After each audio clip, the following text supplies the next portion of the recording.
Welcome back to Houston Life. You know, today marks the 25th anniversary of Princess Diana's tragic death, but her legacy in the style world has really never gone away, especially when it comes to jewelry. Cannot believe it has been 25 years. Here to show us how Lady Di continues to set trends thanks to her iconic blue sapphire engagement ring is gemologist Danny Shaftel with Shaftel Diamonds. It's great to have you on the show. Thanks for having me. With all of these beautiful jewels, literally. And let's start over here and let's talk about the history of this ring, because the close-up that y'all just saw, this ring was so beautiful, it's iconic. It was also a bit controversial at the time. So it was, and when you're a princess, apparently world leaders just throw jewels at you and they're ornate and they're unobtainable by the masses.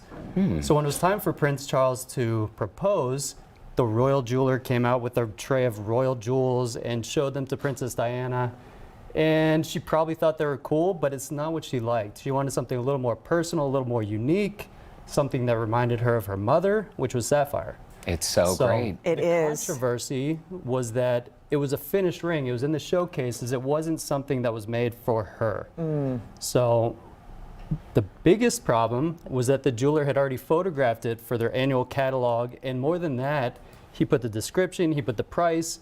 So after he proposed and she was wearing the ring, the masses saw this ring, the description, the price they paid, and he was furious. You know, it wasn't this unobtainable piece. It was something that somebody with 30,000 pounds could buy, or something very similar.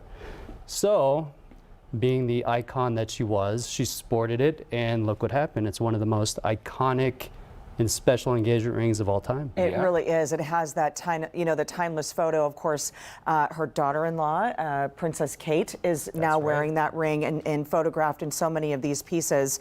What do you think that Princess Diana's influence was, not only in fashion but jewelry? She had such a keen eye for placement of brooches and how she wore the jewelry. So this is fun. She received those gifts from royals, right? And again, she loved them and she wore them the way that they were intended. One piece that she really made her own was this emerald and diamond choker.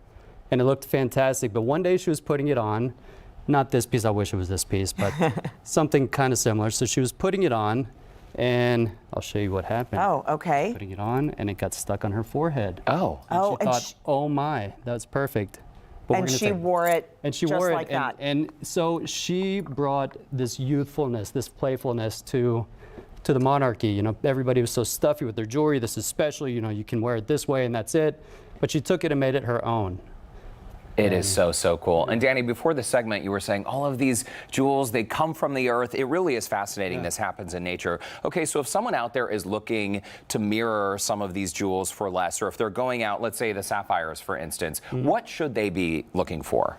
So there is what's considered the ideal sapphire color according to the market, and that's a vivid blue, pure blue, royal blue, you know, this rich color that's not too dark, not too light, and that commands the highest price. And of course the origin, where it came from, Ceylon, Burma, Kashmir, you know, these are some special origins.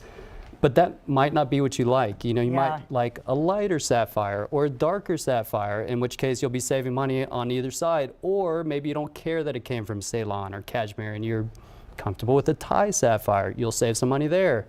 So there are so many ways with sapphires and color stones that you can save money but still make it your own. And those two things do go together with sapphire. And sapphires come in every color of the rainbow.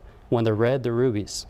Oh. Yeah. So a ruby is a sapphire? So ruby is corundum, and corundum is the species of, sapphires and rubies. That's fantastic. Wow. Very cool. The other classic look, we don't have a lot of time, Danny. We have about 20 seconds left. Okay. Diana loved pearls. Pearls, yep. That was always kind of her signature. So another piece real quick that she made her own, she got a big goose egg sized sapphire brooch that she wore, but then she took it and again made it her own, put it on a 7-row pearl choker. And that is one of the most iconic Princess Diana pieces. Iconic and timeless. Danny Shaftel with Shaftel Diamonds.